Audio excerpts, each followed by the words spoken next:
तो ये वाक्य है 2012 का। अलीगंज के पास का रहने वाला लड़का, उसका नाम था अमन, और कासगंज में रहने वाली लड़की, उसी के पास में कुछ गांव है, वहां की रहने वाली लड़की का नाम था सलोनी। तो इनकी शादी धूमधाम से 6 फरवरी 2012 को होती है। बड़े सुख शांति से रहते हैं। इनकी शादी को 1 साल हुआ ही था। जैसे 2012 में शादी हुई, 2013 तक इनकी शादी बहुत ही, इनका जो रिश्ता था बहुत ही बढ़िया तरीके से चला, बहुत ही खुशल मंगल थे। किसी कारणवश इनमें छोटा सा विवाद हो जाता है। विवाद होने के बाद लड़की अपनी माँ से बोलती है, तो उसकी माँ, लड़की की माँ कहती है, सलोनी की माँ कहती है कि आप दब के बात मत करना वहां।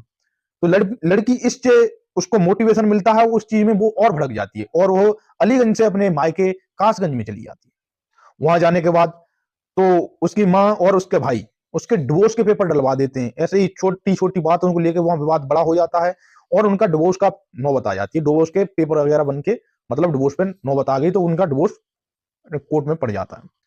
कोर्ट में डिवोर्स पढ़ने के बाद उनकी तारीख वगैरह चलती है, तो दोनों पक्ष राजी हो गए डिवोर्स देने के लिए। उसने कहा इतनी छोटी सी बात पर जब ये अभी अपने मायके जा रही है तो आगे चल के हमारा क्या होगा। लड़का इसमें नाराज हो गया, अमन।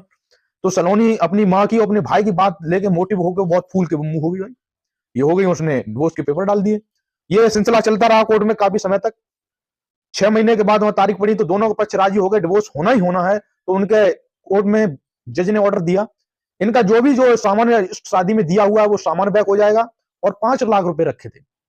और तो ये अमन ने उसको 5 लाख रुपए देने के बाद, और जो भी फर्नीचर वगैरह का सामान था सारा बैक कर दिया गया। जो वहां से उसके भाई के गांव के जो भी बंदे आए उनके साथ वो सामान बैक हो गया। बैक होने के बाद ये सिलसिला चलता रहा। उसकी जैसे सलोनी वहां चली गई, उसके 2-3 साल बाद उसके भाई की शादी हो जाती है। माँ का अकस्मात देहांत हो जाता है। इधर लड़का अपनी जॉब करने के लिए, अपना पेट पालन करने के लिए अहमदाबाद एक कंपनी में जॉब करने लगता है। ये सिलसिला चलता रहा। उसकी जब उधर सलोनी की भाभी की जब आ जाती है, शादी होने के बाद मामला बिगड़ गया।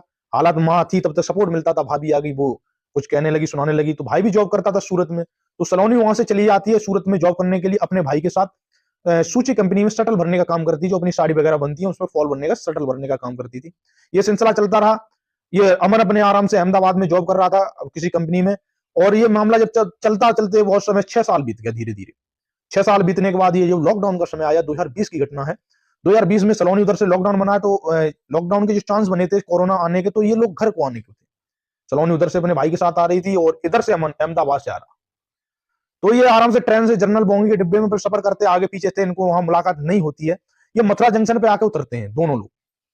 अचानक सलोनी की नजर अमन पे पड़ती है, अमन की नजर एकदम सलोनी पे पड़ती है। तो सलोनी अमन को देख के बिलक बिलक के रोने लगी। हालत तो बहुत ही गंभीर थी। जो जॉब करने जाने लगे तो उसकी हालत आप समझ सकते हैं, और उसकी भाभी साथ भी थी।